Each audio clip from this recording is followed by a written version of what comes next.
साल 1990 के आसपास देश में पिछड़े वर्ग की राजनीति उफान पर थी। गठबंधन सरकार का दौर शुरू हो चुका था और राष्ट्रीय राजनीति में पिछड़े वर्ग के नेता प्रभावी भूमिका में थे।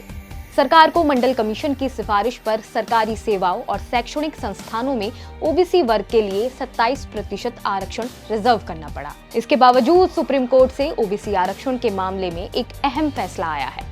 सुप्रीम कोर्ट ने हरियाणा सरकार के एक नोटिफिकेशन को रद्द करते हुए कहा कि क्रीमी लेयर के निर्धारण में सिर्फ आर्थिक मापदंड नहीं अपनाया जा सकता, क्योंकि ये इंदिरा साहनी केस के निर्देशों का उल्लंघन है। 2016 में हरियाणा सरकार ने एक अधिसूचना जारी की थी। इसमें क्रीमी लेयर के लिए परिवार की सालाना आय को आधार बनाया गया, जिसे अब सुप्रीम कोर्ट ने असंवैधानिक करार दिया है। सारा पेच 1990 से जुड़ा है। उस समय कोटा रिजर्व होने के बाद न्यायपालिका को डर था कि ओबीसी आरक्षण का गलत इस्तेमाल हो सकता है।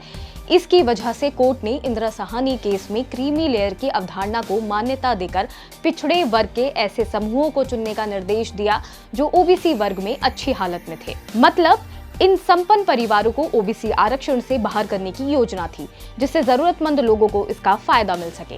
3 साल बाद 1993 में department of personal and training ने क्रीमी लेयर पहचानने के लिए एक क्राइटेरिया सेट किया। जो सरकारी सेवाओं में नहीं हैं, उनके लिए कम से कम 8 लाख के सालाना आय की सीमा तय की गई। सरकारी कर्मचारियों के मामले में उनके आय को आधार न बनाकर उनके हैसियत और रैंक को आधार बनाया गया। साथ ही कृषि भूमि और वेतन से हुई आय को क्रीमी लेयर के दायरे से बाहर रख दिया गया। अब आते हैं हरियाणा सरकार की उस अधिसूचना पर जिसे अभी सुप्रीम कोर्ट ने रद्द कर दिया है। 17 अगस्त 2016 इस दिन हरियाणा सरकार ने ओबीसी के लिए क्रीमी लेयर को चिन्हित करने के लिए एक नोटिफिकेशन जारी किया था। इसमें वो परिवार शामिल थे जिनकी सालाना आय 3 लाख रुपए से कम है।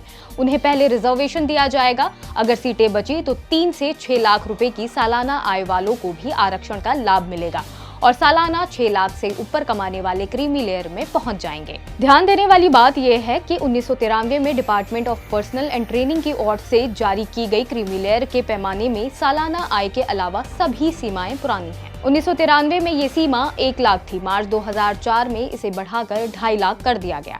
इसके बाद 2008 में 4.5 लाख, 2013 में 6 लाख और सितंबर 2017 में 8 लाख किया गया, जो अब तक लागू है। संसद के मॉनसून सत्र में विपक्षी सांसदों ने इसे बढ़ाकर 15 लाख करने की मांग की, लेकिन सरकार ने मोलभाव कर 12 लाख पर इसकी सुई अटका दी, क्योंकि सरकार कृषि आय को भी ग्रॉस एनुअल इनकम में जोड़ना चाहती है। सबसे अहम बात, क्रीमी लेयर में अगर कृषि आय को भी जोड़ा जाता है तो पहले से ही नाराज किसान उस पर क्या प्रतिक्रिया देंगे। जो कुछ भी होगा उसे आप तक पहुंचाते रहेंगे। जब तक के लिए जुड़े रहें दैनिक भास्कर ऐप के साथ। शेयर और डाउनलोड करें दैनिक भास्कर ऐप।